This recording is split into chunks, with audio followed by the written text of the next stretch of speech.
Hello, you are listening to Deeply Curious. My name is Cody Jensen, and joining me in our New York City studio apartment is Sarah Jensen, my wife. Hello. This podcast is all about exploring the things that we are curious about in the moment. Yeah. Or things that we've been curious about our whole life. And then we just have a conversation. We get deep about it. Hence, Deeply Curious. That's it.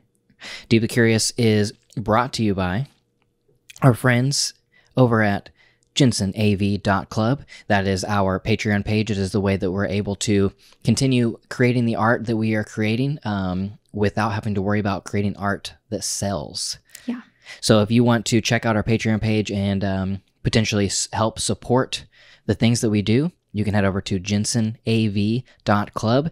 There are 4 or 5 different tiers that you can explore and join that all give you different levels of access and exclusive content. And this particular episode is associate produced by Rob Evans, who just joined us last week. Hey. Thank you, Rob Evans, for joining us as an associate producer. And then it is executive produced by Christian B. Schmidt. Thank you guys for your support, and thank you to everybody in the Jensen AV Club. Again, if you want to support us on Patreon and check out the Jensen AV Club, just go over to jensenav.club. Yes. This particular episode, we thought we would dive into something that not necessarily we are curious about this week, but has been a curiosity of ours for a long time. A long time. And it is something I think that, I guess it's kind of a life philosophy. Yeah, that's a good word. So much so, yeah, that one of us has a very large arm tattoo. That's true, I do. With a quote on it. Yeah. And what does the quote say? It says, "I feel written." It's a quote by Donald Miller from his book called A Million Miles in 1,000 Years, which is all about what makes a good story. Like in Hollywood, there's 7 tropes, basically, or storylines, I guess, that pretty much you can put any story up against it and it'll follow one of those 7 outlines. And so he dives into what makes a good story and how that applies to our life as well. It's like what we need in our life to make it a good story. So I Feel Written is just about how we are all characters in this story that is larger than ourselves. And yeah, it just reminds me that I am a story. Yeah. And to live a good one. So that's kind of the conversation we want to have in this podcast, is living a good story. Yeah. What does it take? What does it mean? How do you do it? Yeah. Kind of. And in that, also talking about this concept called identity capital. Yes, which goes hand in hand with living a good story, right. I think. So, I mean, the thing with these things is all about, I guess I'll just talk about, my experience, our experience, and just the fact of what it means to live a good story and how that helps me make decisions and how that helps me not, go into deep spirals or rabbit holes, or how basically it gives me perspective. That's what it, in a concise way. Seeing my life as a story helps me take all emotions, negative and positive, give them perspective into the grand scheme of life. Yeah. And in what it actually is a great story. So I think that the concept of, living a great story, I feel like is something that all of us, everyone wants it. Who doesn't? Strive for. It's like, yeah. But it's like, what constitutes a great story? Yeah.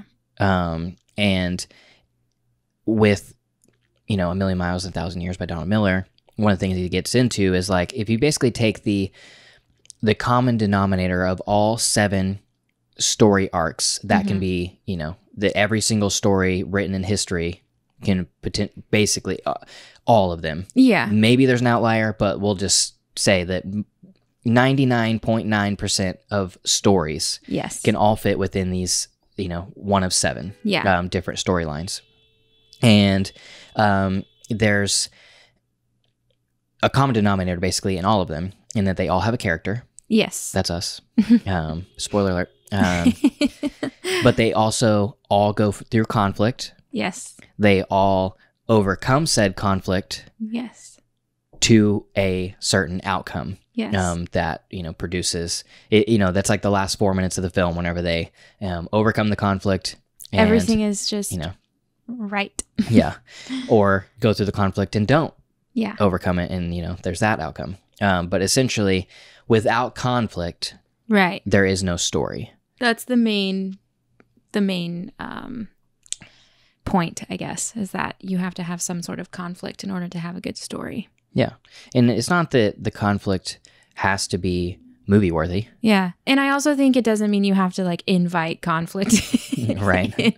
You shouldn't be seeking conflict out, I don't think. But you should understand that when conflict does come, because it will, that it's possible to overcome it instead of just like freak out about it. Yeah. You know what I mean? I mean, I think, so what I'm getting at here is that the way that I like to bring perspective to my life and the way that I like to make decisions in my life is just thinking about things in, okay, well, what's going to make for a better story? Yeah. When all this is said and done, like what's going to make for a better story? Not what's going to be the easiest for me right now, not what's going to be the most comfortable for me right now, what's going to be, the path of least resistance, within my next step. It's more so, okay, whenever I'm, lounging around with potential grandchildren and telling them the stories that my family has heard 1,000 times, what's going to make for the better story? Yeah. Which one do I want to tell them? Yes. And it's like sitting in comfort or stepping out and doing something incredible or meaningful or hard or something that I failed at, whatever. And let's just, a prime example, and I think probably a prime example because it is the biggest risk, I guess, that we've ever taken in our life. Mm-hmm. Maybe there's definitely, 100% there is others, but this is the most fresh and the most like feeling like the most risk, is that whenever we lived in Oklahoma, we had a decision that we could stay and live like a great life, or we could leave and walk into the unknown. Yeah. And we chose to sell everything, get into a car, drive straight to New York City with no jobs, no house, no place to live, no friends, no idea of what we were doing, nor what we were going to do. Right. But at the end of the day, it was like, that's all scary, that's all risky, that's all whatever. But what's going to make for a better story? I think, yeah, I put different words to it than you do, but it's the same thing. I think risk is like the most fun thing in life. Like, well, for one, you just learn who you are and what you're made of. And like, there's something to be said about throwing yourself into the deep end and seeing if you can swim. Like, I think that's where fun comes in. But also like, what do you do if you're not risking? Like nothing. You're just same old, same old. That just seems like it's not interesting to me, I guess. So like, it doesn't even, for me, I don't have to like know the answers or have anything planned out. Like the fun of it is throwing yourself into the chaos, which I understand most people aren't built like that, but it's like you said, it's a perspective shift. And if you can understand that like the risk is where life is, like you'll be way more apt to take risks, I think. And that, it gets into a little bit of different conversation, but I think that failure really isn't failure. Yeah, I kind of don't believe that failure is a thing, because even if you fail, quote unquote, fail, like you still learn something, and that's not failure. Right. Like you learned, for example, like if you move somewhere that you always wanted to live and then you learn that it's not what you thought it was, like that's not a failure. It's just you learning who you are and like, oh, so I shouldn't live here. Okay, now I can go live somewhere else and know that it's fine. Or if you take a job that you thought was your dream job and Mm-hmm. it sucks, like, well, now you know that it's not your dream job. That's not failure. Yeah. It's just learning in a different way. Failure is not an action. Failure is an inaction. Yes. Yes. If you don't fail at something, then you didn't do anything, and that's the failure. Yeah. Yeah, totally. Yeah, but I think like looking at your life like a story, and even just thinking like, okay, what story is going to be the better one to tell? I mean, completely shifts every way you make a decision, I think. And let's back up a little bit and give a little caveat, Okay. a little asterisk. Whenever we talk about telling a better story, it is not telling a better story for the ego and praise and status of telling other people how amazing you are. It's more so for it's nuanced. It's very like, nuanced. I don't know it's if very I could personal. figure. Yeah, I don't know if I could figure out the language to really describe like the difference. But essentially, it's not about vanity. It's not about doing something so that you can say, "Look what I did." Right, because it's all very personal, and it is all nuanced, and it's about what makes you more you. Mm-hmm. That's it. Like I mean, if your living a great story is living in the woods and like growing your own garden, that's fantastic. I couldn't do that. I don't, you know what I mean? Like, it's not something that's like this major decision. Like in A Million Miles in 1,000 Years, Donald Miller tells the story of one of his friends who his daughter was kind of dating this guy who's not so great. She was like smoking a lot of weed and, whatever. Partying, I think. Like he just couldn't figure out how to get her out of that cycle. And so Donald Miller basically said, like, you have to create a better story for her to live in. So the guy like racked his brain, and he decided that as a family, they were going to build a school. I can't remember where. In a non-first world country. Yeah, I think it was Africa somewhere, but I don't know.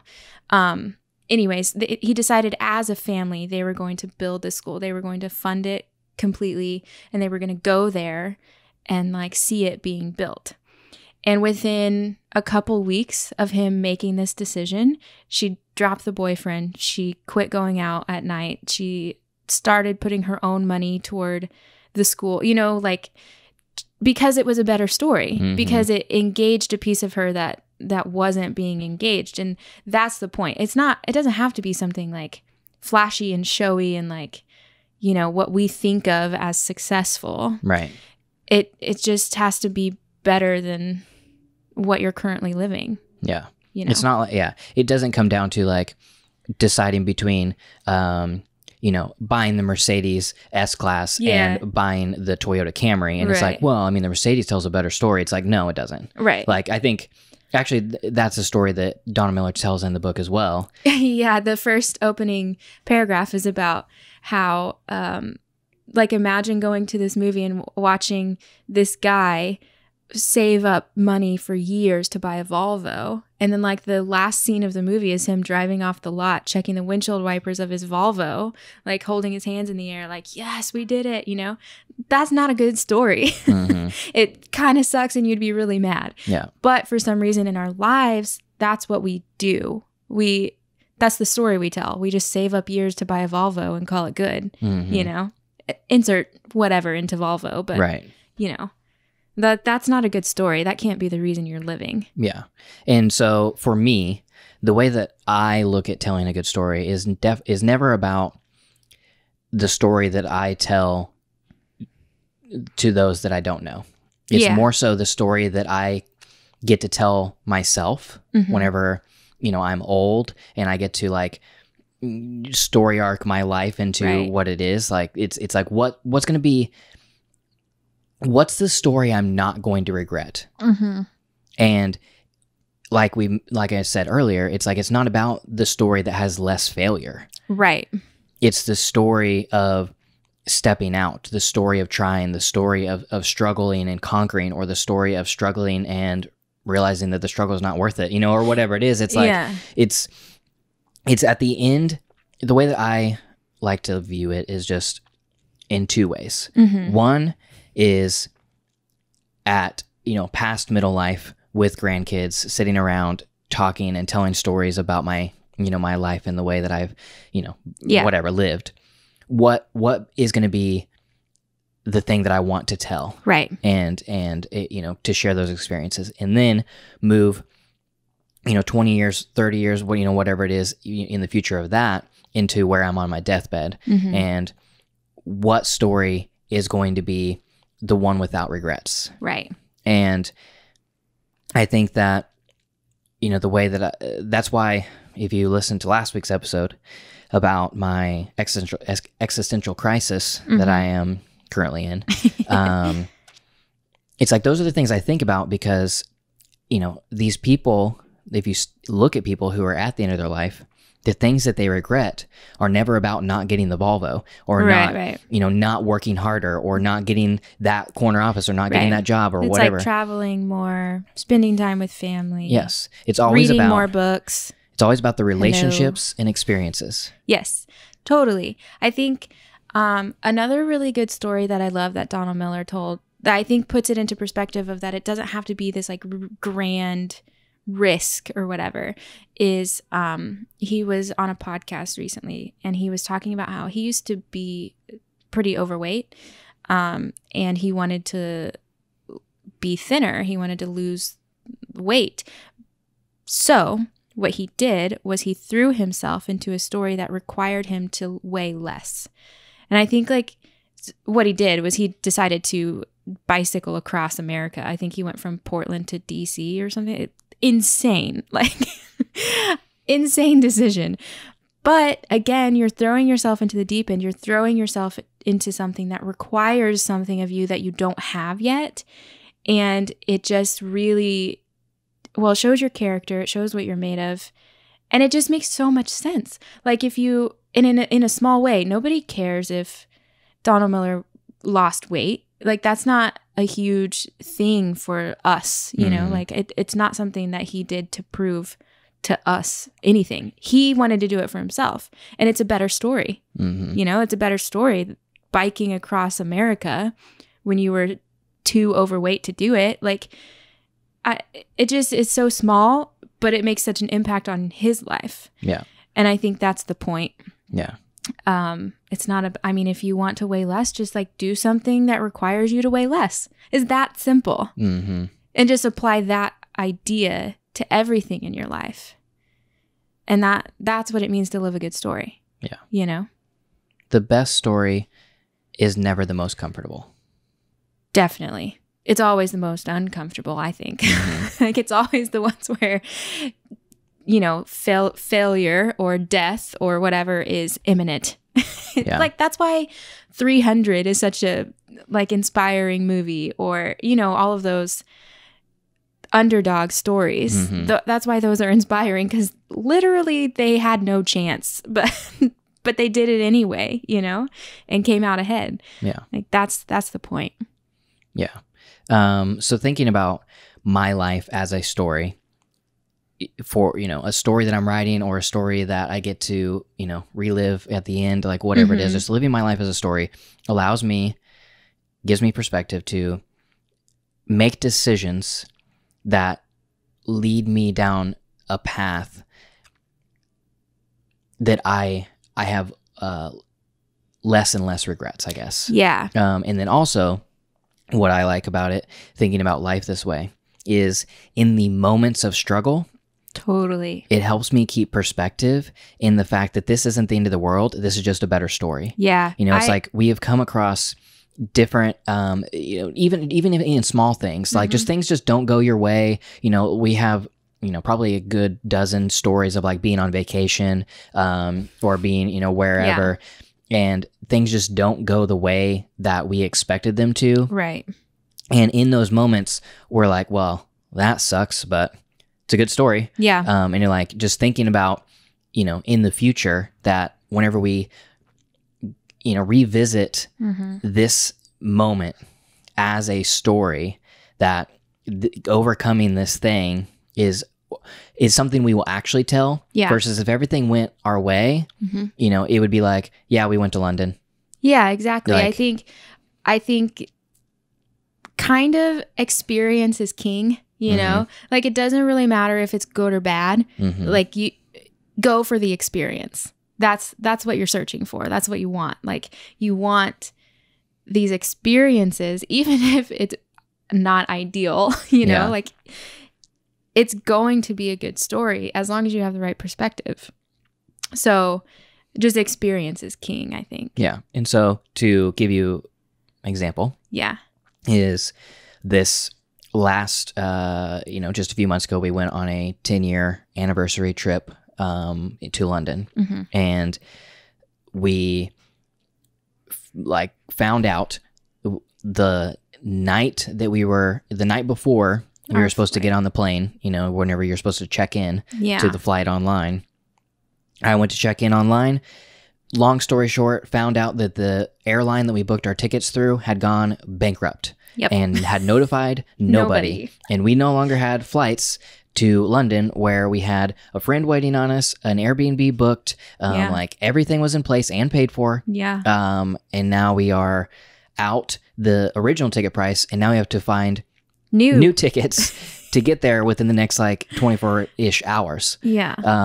And in that moment, it was very stressful. And it was 11 p.m. and our flight was the next morning, you know, and we're like freaking out.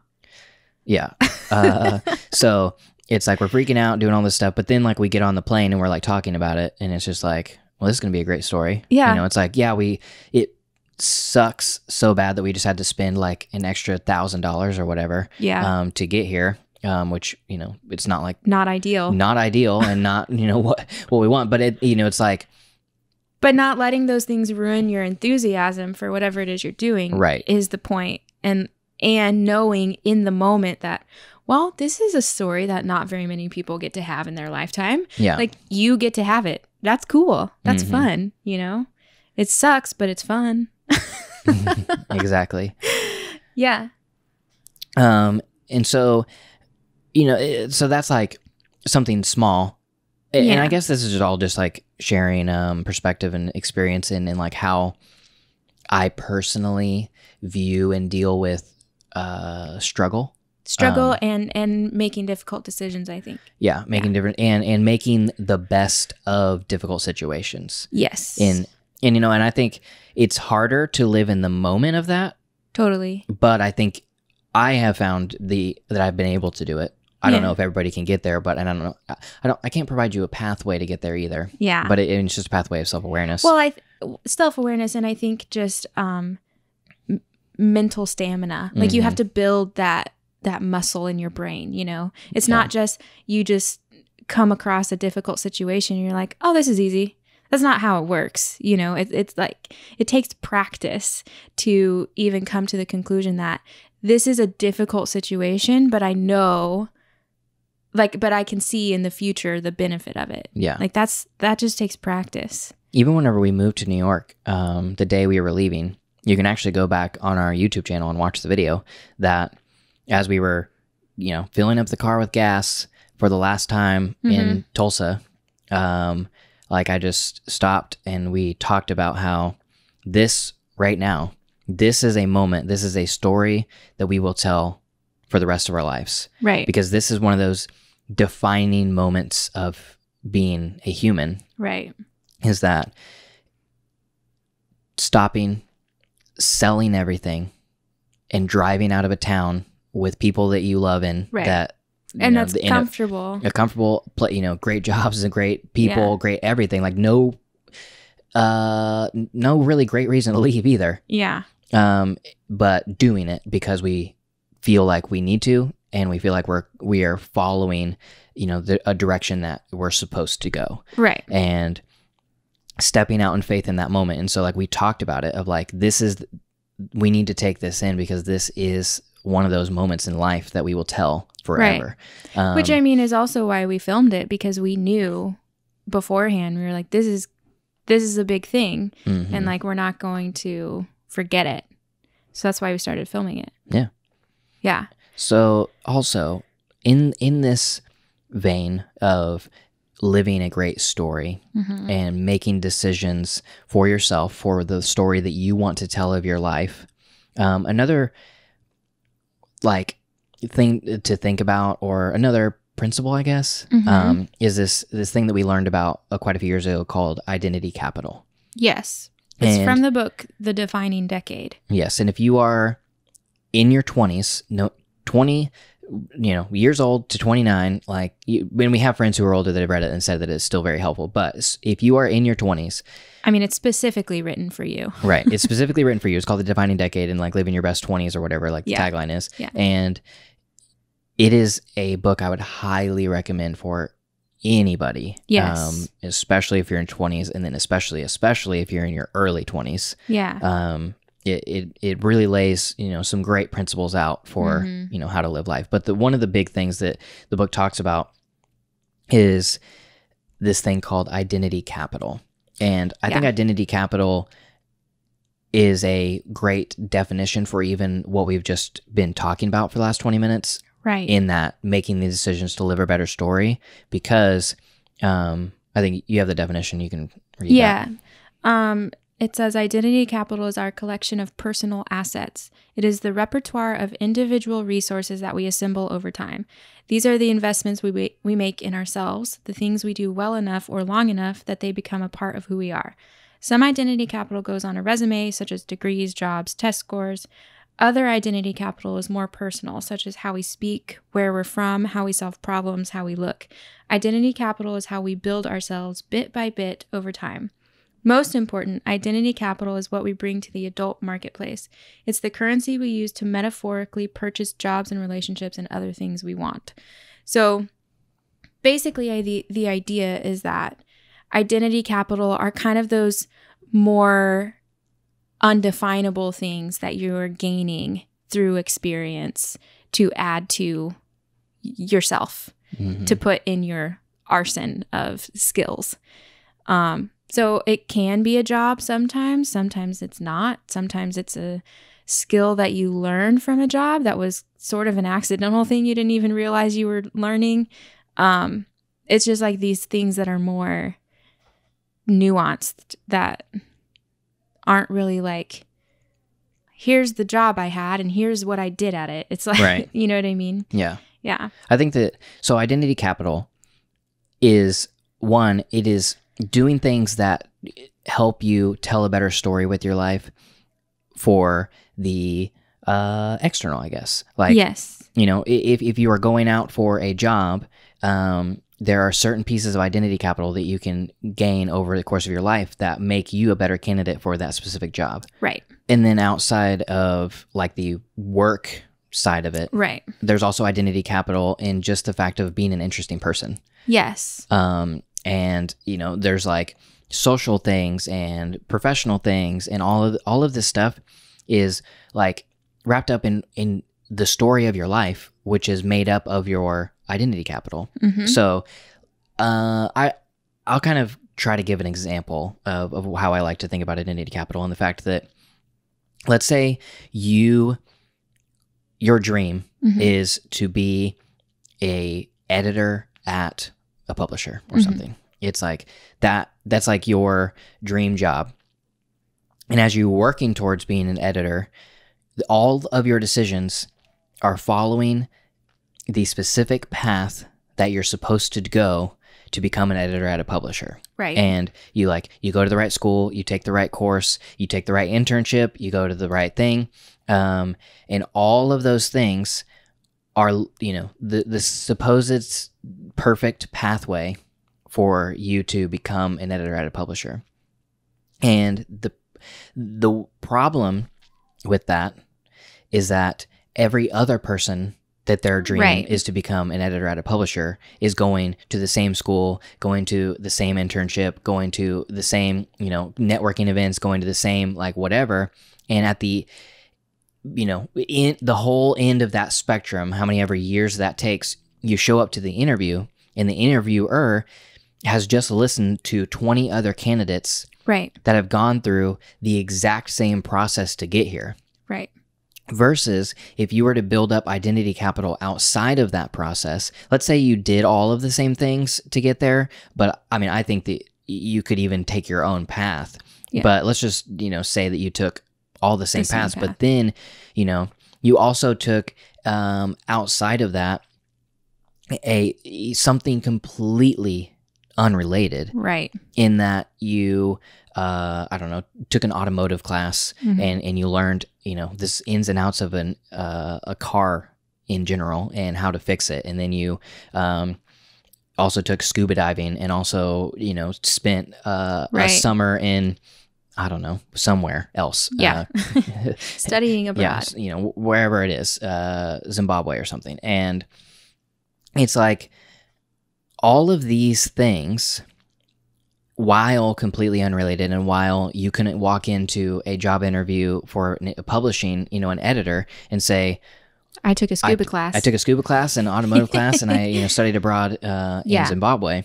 It's like, but having the path, then coming with your identity capital and the ability to be like, yeah, I did take, A, B, and C course and I have the prerequisites, but I also spent a summer here and I learned this thing from scuba and I learned this thing from, fixing the oil pan of this S-class, whatever, blah, blah. And the thing that showed me within editing is that, XYZ that applies from or even automotive and scuba and whatever. And you're coming to a conclusion through a different pathway. And it brought it's like the mother of invention, essentially, that inventors, a lot of times, are able to invent the thing because they were able to merge two seemingly unrelated things into one solution that nobody else was able to come from because they didn't have the experience of knowing the ins and outs of a car and knowing French and knowing, how to scuba dive. And so they were like, well, this thing sucks, but this thing from automotive reminded me that you can actually do this thing within the engineering scope of scuba to create this new thing. And you're able to invent that. Now let's apply that to your intellectual abilities of, an editor at a publisher. And you're able to use all of those life experiences in a different way, which gives you more identity capital than the 19 other people who showed up for the job. Yeah, I think that may not be a perfect example because I was pulling all of those things out of my butt, but it's like, essentially it doesn't matter because you just come with more identity capital with somebody you're competing with. Yes, I do think that that's true, but also just on a more, even a simpler, I guess, level than like, okay, I can take these skills and combine them with these skills and make this thing. You are now more interesting. Yeah. That's it. Like you stand out a little bit because you have more experience. Even if it's not experience in what the job is, like you have a little bit more experience than this other person. So you stand out a little bit more. And like, even just on that simple level, that makes a world of difference, I think. Right. Like in the book, when she's talking about identity capital, she talks about like what she did. So after college, instead of going to graduate school, she took this job at Outward Bound, I think is what it was called. It was like she lived in the mountains and drove a van to like take snacks and water to hikers and stuff like that. And then the first chance she got, she took like a manager position at the place. She thought she'd be there for maybe 1 or 2 summers, 1 or 2 years, but she ended up being there for 4. And like by the end of it, she was taking like groups of students, 20 or 30 students on these like canoe trips. And they were all like inner city. They had committed some sort of crime, anything short of murder is what she said. So arson, theft and robbery, like all these kind of crazy crimes. They go serve out like some of their sentence at this place. And she took those students on canoe trips. And so that in itself, like once she was done with that, she ended up doing it for 4 years and then realized, okay, I'm not going anywhere else with this. I've been here like as long as I can be here. I need to go to graduate school. So But literally everybody who interviewed her wanted her to talk about that. They were like fascinated by, you know, coaching inner city kids and like all of this. It's like identity capital that she didn't even know she was building, you know, that like sets you apart from literally everybody else applying for graduate school because they didn't go work at Outward Bound or whatever for 4 years. Like, like it just, I mean, sometimes like a job maybe doesn't pay great, like, or whatever, but it doesn't mean it's like wrong as long as the identity capital is there, you know, or a decision might not be a forever decision, but like if the identity capital is there, like that's kind of what you're looking for in regards to living a good story, you know, like, I don't know. It just is a lot more simple, I think, than we make it. We're like so worried about, you know, taking the right path, and also not taking the wrong path. Like a lot of people, I think, especially in their 20s, they sort of settle for like an easy, like, well, an underemployed, like you are underemployed or you're overqualified for whatever job you take. Yeah. Which most of the time, everyone in their 20s has to work jobs that way. Like that's just how it goes. You're always overqualified for whatever job is available. Yeah, because for some reason, all of these like basically entry level positions in these you know, career jobs, they're like 3 years experience, and you're like, wait, what? It's an entry level job. Exactly. So you're always pretty much going to be overqualified for a job. But I think sometimes that's okay if it provides you with the ability to pay your bills while you're working on something else. Like that's one of the examples she gives. Or if it's bringing you identity capital of some sort. But the problem is that a lot of us get stuck in those underemployed jobs because we're like waiting for the thing to come. You know, we're waiting for our big moment and, you know, whatever. We're like, well, this cafe seems like a better option because at least I'm not selling my soul to something while I wait for whatever is next. Whereas if you took that corporate job that you think might be like selling your soul, but who knows what kind of connections you're going to make at that corporate job. Whereas like if you go to a cafe, whoever comes and buys your coffee or buys coffee from you, they're just going to see you as a cafe worker versus somebody with potential, I guess, is kind of like how she says it. And so like she gave an example of this girl who was 27 and she was deciding between going to work at a cafe, which she thought was a better option because it's not corporate. It gives her freedom in her schedule, et cetera, et cetera. Or she got this interview for this like a floater position job at an animation company. And she was thinking she shouldn't take the floater position job because it's lower, like it doesn't pay as well. It's kind of like intern, you know, whatever. It's also corporate. She didn't want to get stuck in a job that kind of thing. But she encouraged her to take the animation job. So she did it. Within 2 weeks, she was promoted from a floater position to a desk. Like she had her own desk. She was an assistant of something. And at this animation company. And then some director came to the company to work with somebody, saw her, snatched her up. And now she's working in cinematography in the movies. Like that's what she does. And because that job gave her identity capital, even though it seemed maybe like not the right option because it was kind of like a, you know, just a you're in the trenches intern type of job, she was put around the people who she needed to be around to get into the industries that she wanted to be in. So it's not as so much as paying your dues as it is trying to gain identity capital, which I thought was interesting because I have the propensity to like kind of shove off those types of jobs too. Like, well, I don't want to work in corporate, so I just won't, you know? But it sometimes I think it does have its place if you can see like the identity capital that you might gain. Right.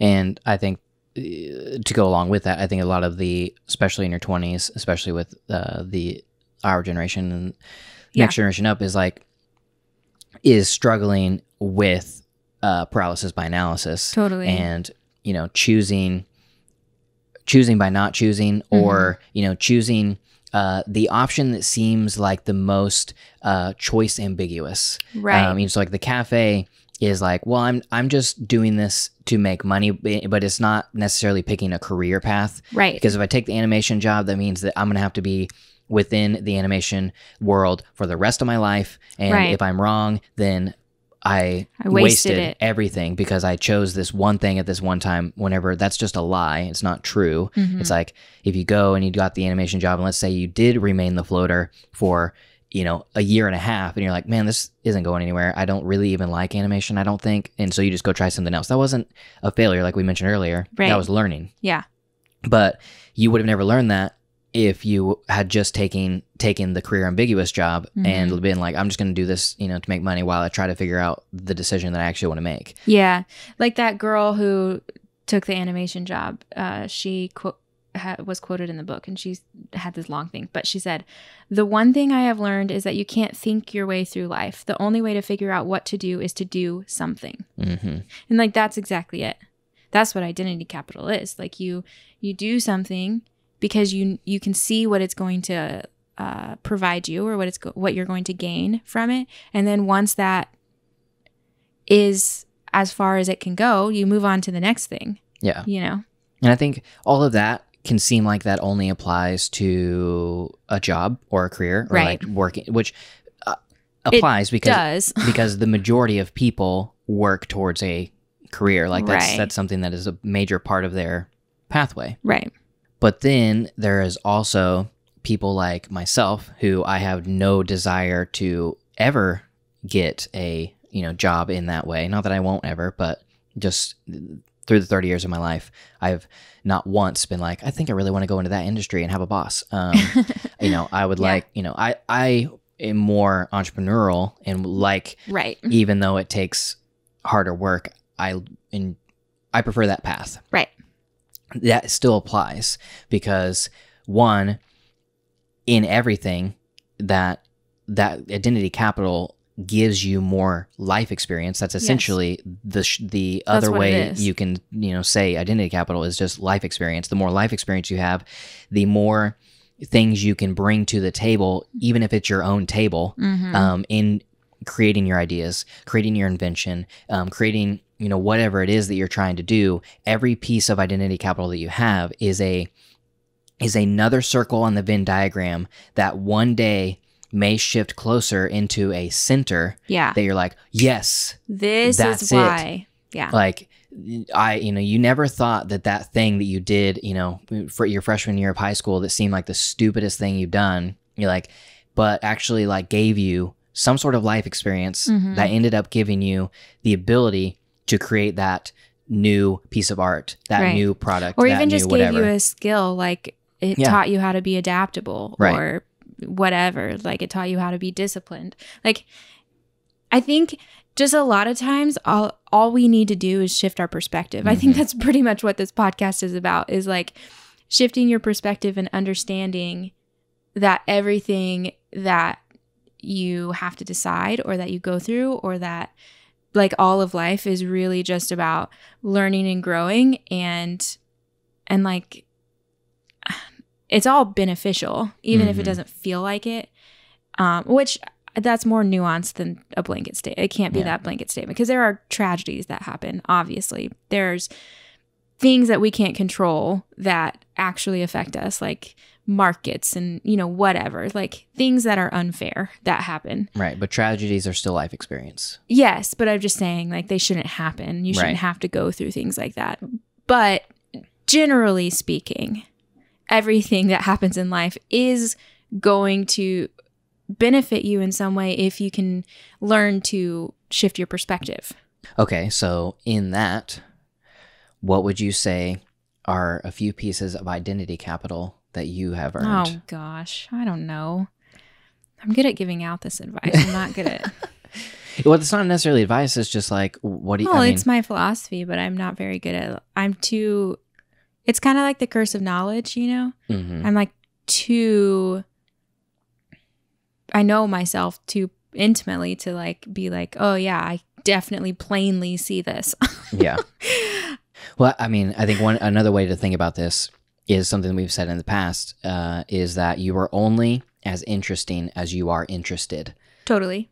And so with these identity capital things, you become a more interesting person, right? The more interested you are, because it allows you to step into a conversation with everybody, like anybody and everybody. You can start a conversation. Yes.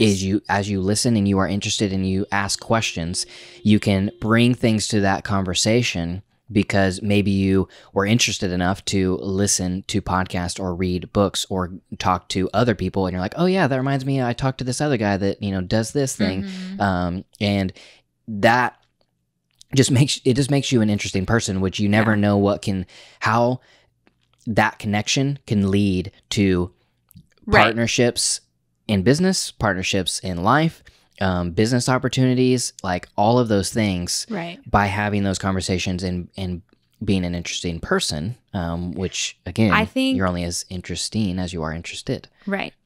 I think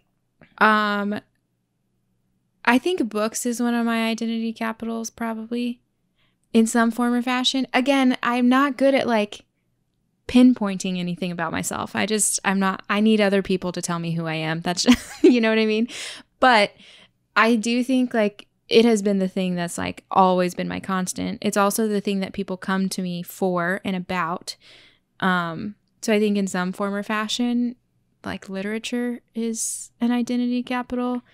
Again, I'm just thinking of things that are like themes in my life that other people come to me for or about or say to me. So I don't know if that's identity capital or not.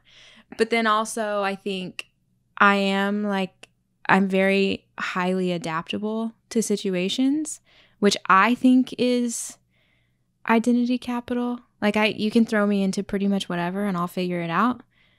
And I think I'm also a good listener. But again, I don't know if that's like identity capital or if that's just like characteristics. You know what I mean? I'm not good at like pinpointing myself. I don't know. Especially if we're thinking about it in terms of work. Yeah. Then I'm just lost. I don't know. I have no idea what I put on my resume, But like, yeah. I think in life though, I know I'm highly adaptable. I'm empathetic. I love taking risks, which makes you a more well-rounded individual, I think. But I don't know how that applies directly. Yeah. That's my answer. So pretty much, I don't think I can give out this advice because I can't say it to myself. All I know is I look at things and I think, okay, what's the better story? Or I'm in the middle of things and I'm like, okay, this is going to make a good story. And that's what I do. I don't really know outside of that. You know what I mean? Yeah. I'm just not good at looking at my own self. I think it's just insecurity. Probably. I mean, a little bit of curse knowledge and a little bit of insecurity. I mean, you're probably not wrong. I am an insecure individual, so. Because you obviously are a much more interesting person than you think you are. And I'm a regular old person. And you have more identity capital than what you're able to say, which that's another thing, is that if you earn identity capital, you have to be willing to, like... Say it. But, and be confident about it. Maybe that's it. I'm just not confident. So I don't know. I mean, we have identity capital that we have together. As like you were married at 18 years old. You've been married for 10 years. So those are pieces of identity capital. Those are things that make you interesting because you are 10 years married and you're only 29 years old. You are from Oklahoma, but you sold everything and moved to New York City. Yeah. You lived in New York City for 2 years now. I mean, that's a piece of identity capital that, you're able to talk about those things. You are a writer and you have, all of the writing specifics that make up your identity capital. You have your trips that you've taken around the world that make up pieces of your life experience. Yeah. You have a wealth of quotes in your brain. That's true. That almost in every conversation you can listen and say, that reminds me of a quote by, somebody you don't remember, or somebody, it's like by Jack Kerouac that says that blah, blah, blah, blah, blah. And it like wraps up like a whole thought. And that's something that makes you interesting.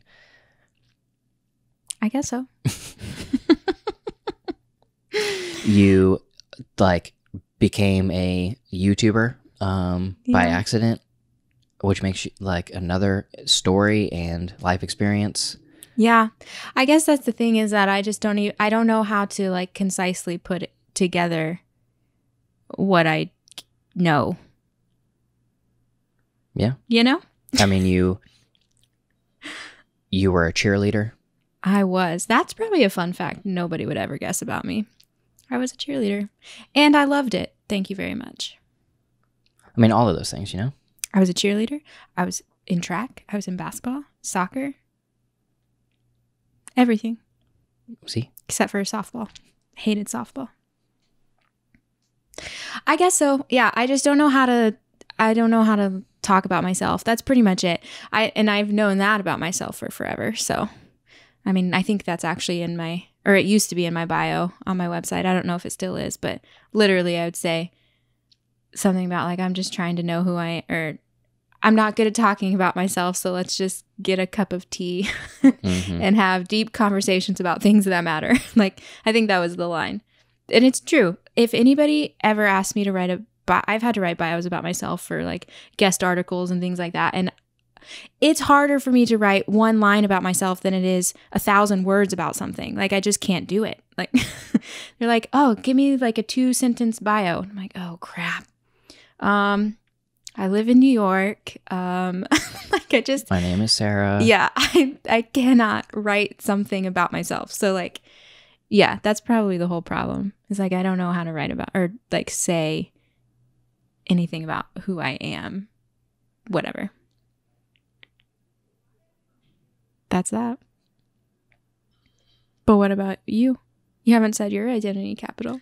I mean, for me, the things that I think about, like going back to being a kid and like just going through life experiences, it's like I was like basically had my first job at like 5 years old. Right.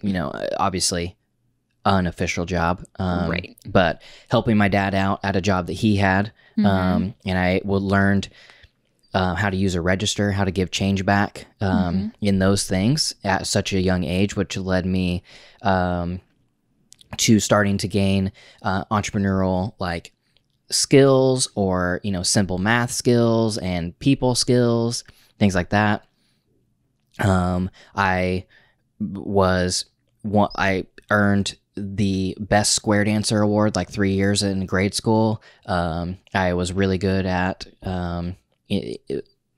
sewing and like home ec. That's a fun fact. You made me a skirt one time. I made blankets and pillows, curtains, and there was one time that my entire bedroom was like basically furnished by, or not furnished, but decorated by things that I had sewn in class. So like earning that skill, I was really into like close-up magic, and then into clowning, and then into ventriloquism. And then I took the ventriloquism and made it into a business. And then I took, my ventriloquism skills to competitions. See, and then I got into skateboarding, or first I got into roller blading, aggressive inline skating, as we say, at like going to skate parks, doing all the tricks things, built a skate park, built a skate shop, got into skateboarding, doing all that thing, built like creating new connections with that, creating new life experience with that. And then really got into video, really got into taking photos, got into design, creating a path through that into a career, getting my first full-time career job my senior year of high school, working out a thing with my school to only have to take one class every other day so I could work full-time in my career job, which took me into my next job, which I was at for 8 years as a creative director, which took me to New York, which I did that. Right. I started a business within that time. See, I feel like your whole life is much more clear than mine. Like I can look, well, because even I was in 3 different bands. Yeah, you were. The other day we were talking about your existential crisis stuff, and I said, you were talking about something, and I said, yeah, but go back to when you were 5 years old working with your dad. Like that's, entrepreneurship has always been in you, always, from before you were 5. So like, it's much easier. I feel like yours is just clear. Mine's not. I mean, I think yours is as clear. I think you need to write it down. Probably. Because I think that being insecure leads you to thinking that you haven't done anything, because you're just like, you devalue all of the things in your life. It's like, it's not like I value, it's not necessarily that, learning some close-up magic tricks and being a clown with my grandpa, was anything to be proud of or anything to be like, this matters in my life. But it still is an experience. Like, it's still something that I stepped out and did. Right, because it was a business, you performed. And, it's like, and the same thing with my, it's like my parents owning a water park. Right. All of the, right, 10 years of stories and experiences, and within that, it's like I learned how to fix things. It's like you also managed people. I lightly learned how to weld, and I learned how to roll a hose so it doesn't get tangled whenever you unroll it. It's like how to change light fixtures, how to change electrical sockets, how to power wash, all of these small things, basically a handyman, type thing, where learning all of these things creates life experience, which creates identity capital, which makes you more self-sufficient, but then also just gives you insights into everything. Yeah, I think, it reminds me of a quote, LOL. It reminds me of a quote from somebody that says, mastery is for insects. And he said, human beings should know how to change a tire, how to change a diaper, how to fix a light bulb, how to, whatever. And it's a whole list of things that human beings should know how to do. Yeah. And I think it's true. I think you should know how to cook a good meal, even if you hate cooking.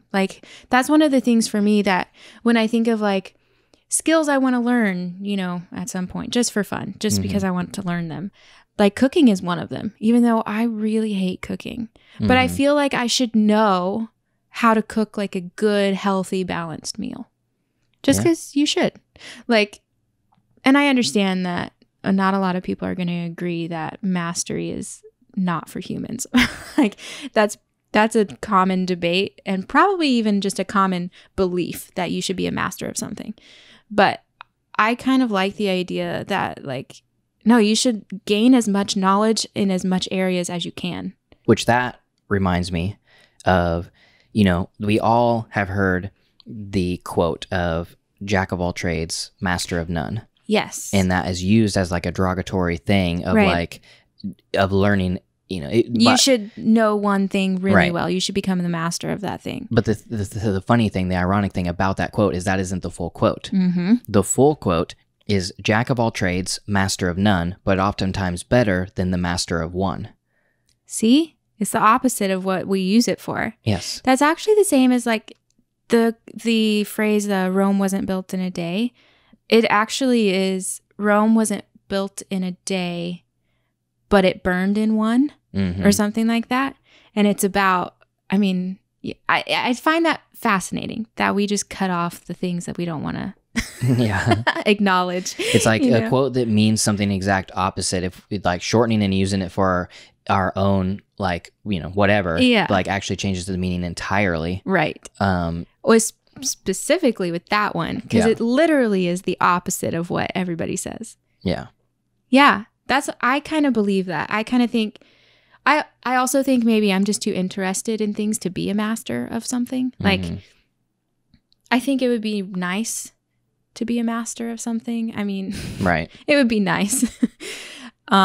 And maybe one day I will be, who knows? You always have those passions that stay forever. They're the things that were in you when you were a kid, and they're going to be with you forever. So, maybe you can become a master of something, but I don't think you should pay too much attention to becoming a master of something and forget to learn as much as you can.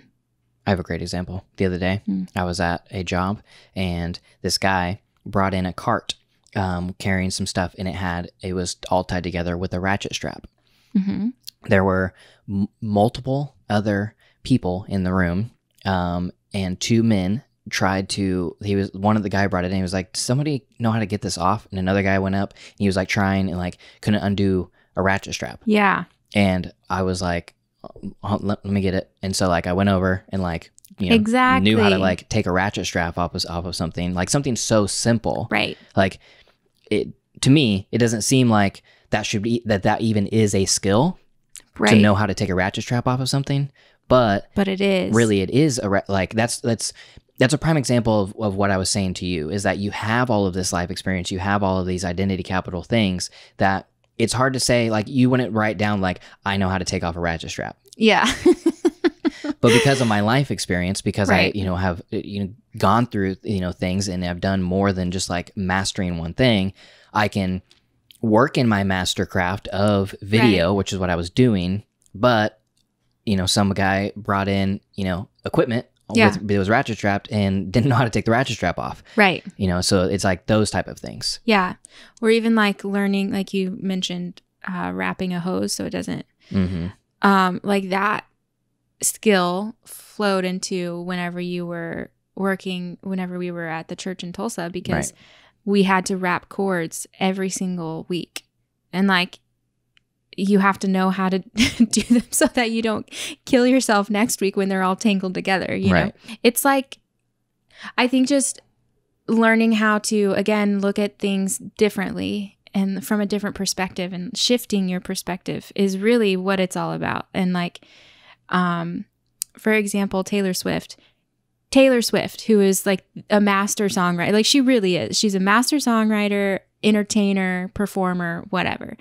After her 1989 tour, she took 2 years off, literally to learn other things that she had never learned. She was like, I don't know how to change a tire. I should know how to change a tire. And I want to be able to cook a good meal. And I want to know how to take care of my face, my skincare routine. And like just dumb stuff that you think has no purpose, but really does matter in the long run. And learning to like look at that and see the value in it and understand how it adds to your story, I think is kind of the whole point.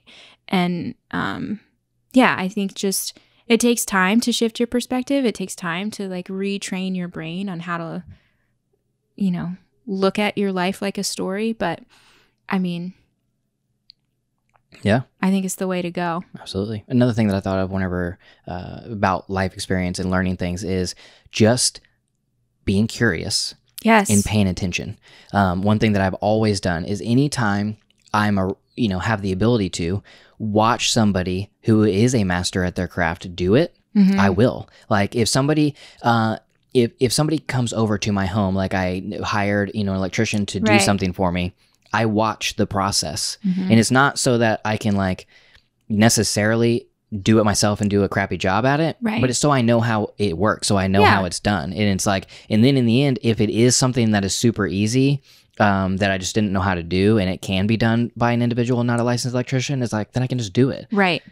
But it's like all it took was just watching them watching, like exactly, and learning and like paying attention. And it's the same thing with like I theoretically knew how to drive way before I was legally allowed to drive, because I just watched my parents do it and watched like how the machinery operated. And then like I went out and like took my driver's test, and the instructor was like, you handle the car very well. Yeah. And it's, it's like all of those things just come from being curious, paying attention, keeping your mind open, adding to your life experience, adding to your identity capital. And that is what equals a good story. Yes. And then at the end of your life, when you're telling, all your great stories, you'll have great stories. Yeah. But then also you just won't have, I look towards like eliminating the regrets. Right. I also do think, just like a quick little side note, and then we can end. So I read somewhere that this author, his name is Bob Goff, writes down, which you do this too, writes down every single memory he has. Mm-hmm. Like if something pops into his head from when he was 5 years old, he writes it down. Yep. And I mean, you can obviously, I believe in like journaling and writing as you go, like to remember the vivid details and all of that stuff. But just the act of remembering your life is like, I mean, I think really important, because you can look, whenever you're looking at identity capital and you're looking at living a good story and whatever, you can see like all the memories. You can see like, oh, this is how this happened. I forgot that this piece of information was here, and you have it written down. So I would also suggest like that too, in building a life that is a good story. You know, Yeah. Write it down.